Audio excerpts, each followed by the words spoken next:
All right, guys, welcome back. We still have Steph Curry lookalike right here. We got a new guy right here. This is Roy. He is our One Piece analyst, and he is also our head debater. That just means I like to disagree with things. Yeah, he likes to argue with people about dumb shit. Okay, so we're going to move over to One Piece now. So same shit, just we need a overview for One Piece. We don't got to get super in-depth, but just break into what 2017 brought One Piece. All right, so it'll be a quick kind of overview, just really bit focused on the topic. But One Piece happens to be probably one of my favorite mangas ever. Not a huge fan of the anime, but that's a discussion for later. So essentially, it's based on a world where it's really pirates are the thing to do, or you're the guys who catch the pirates. They tend to have kind of the most lavish lifestyle. So it's really focused on kind of these fruits. They call them devil fruits that give different people powers. The trade-off is you can't swim, but on the other hand, some people gain cool powers. Yeah, real like cool powers. Some people gain properties of fire. You become a rubber person. You can be chopped up into a whole bunch of pieces. So essentially, really, your imagination is the extent to which the powers can kind of take to you. And the main character of the show, Luffy, when he was younger, ate a fruit that kind of gave him rubber powers, so he can stretch and do all of that stuff. Now it sounds really dumb, but it trust me, it works. It works really well. Yes, the writer did a great job in having elasticity of power that you would choose over anything. And you don't understand. And that really speaks to the strength of really the writer and also kind of the manga in and of itself, because it does a really good job of being creative and making almost any power just seem desirable. And just to piggyback off that real quick, one fact I want to drop is I think One Piece is the third highest selling comic book / manga of all time, and it's only second to Superman and Batman, and those have been around since what, the 20s? Yeah, that's ridiculous. One Piece has been around for 20 years. And it's there. So, Jordan, give me a recap of 2017 for One Piece. Okay, so basically, right, in this world, there's 4 main pirates that basically run stuff. They're the Yonko, or the emperors. So right now where we're at is our main character, Luffy. He's in a territory of a Yonko named Big Mom. He's trying to get one of his crewmates back, who's kind of been tricked into getting married, but he doesn't want to endanger his crew. So now they're scheming, trying to take out Big Mom while they're there, because why not? That's how One Piece is. We're going to get things done while we're there. So yeah, pretty much the running joke is if they directly tell you the plan, it never goes that way. It's not going to happen.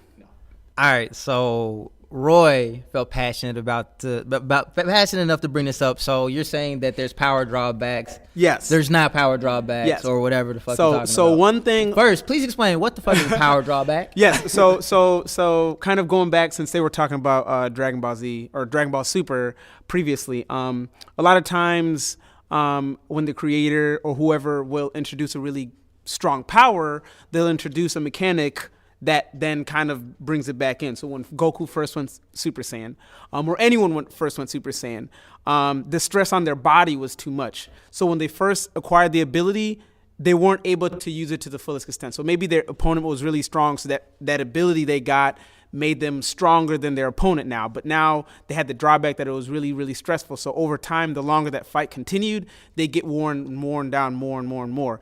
And over time, the character can then train to kind of rein in those drawbacks, so eventually Goku, Vegeta, Gohan, whoever, they can stay in Super Saiyan indefinitely. So how does this affect One Piece? So now moving into One Piece, we've already talked about the different powers. So So someone like a fire type, there's 3 main classifications. There's Paramecia, there's Zoan, which is pretty much animal. Paramecia is just really anything, and then there's Logia, which tends to be elemental.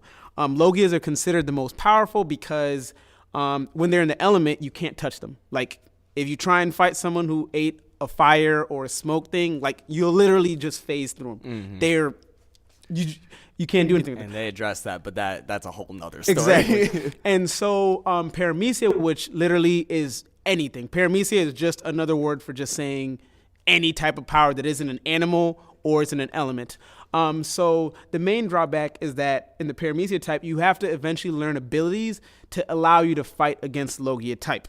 And so when we come back to our main character, Luffy, he finds ways to continue increasing his strength through something that Oda calls gears. So in the first one, he does a thing where he pumps his body really, really fast, increasing his heart rate and everything, increasing his speed. You know, another one is since he is rubber, it literally altered his cellular structure. So his bones are also a type of rubber. So he blows into his bone, turning it into a much, much larger thing. That was some freaky shit. It sounds lame, but it's really, really cool. You really need to read it to see it.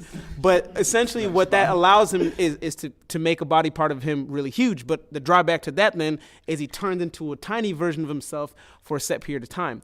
So essentially what Oda did is that he has a lot of drawbacks to Luffy's powers to checkpoint him so he doesn't become too strong. My opinions is that when you look at it on his opponents, a lot of the other guys don't have similar checkpoints. Yeah. And this is where we disagree, because I feel like in a good story, you have to have drawbacks. You have to have hurdles for the main character to overcome. I see where you're coming from, saying it's kind of pointless because no one else goes through that. I get it, but like I think it makes more sense and it makes the character smarter in battle. So a question to both of you guys. So hopefully people know what the fuck One Piece is, but One Punch Man.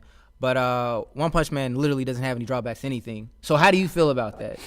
So in regards to this, exactly, and that's the beauty of it. I think we can do drawbacks in different ways. I think One Piece does it really one-dimensionally, where it's only their main character who gets the bulk of it. If you go through the entire thing, these Logia power types seemingly have limitless power. The fire guy will continuously throw fire at you over and over and over. That's true. Luffy, as soon as he gets his gear 2, which honestly, it doesn't make him stronger than the Logia, it just makes him viable. Once his drawback will then, I personally, and feel free to disagree or not. Okay. I feel like these drawbacks in his power aren't to make Luffy a more well-rounded character, but to just draw out the span of One Piece. That's long as hell. Like. One Piece is long. I agree with you a little bit on that one, because it's going on forever. It's long. It's been going on, like he said, for nearly 20 years, and he just made a statement that it has easily like 10 to 15 more years.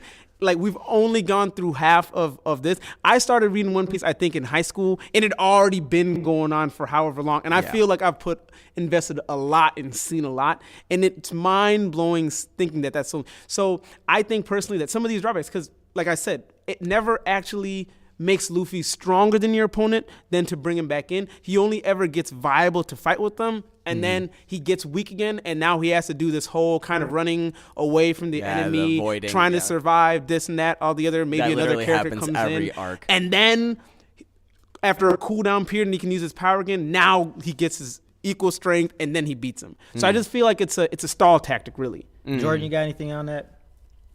He made a good point. He just beat your ass. I'm done. Okay. This is we'll why. See you guys right after these messages.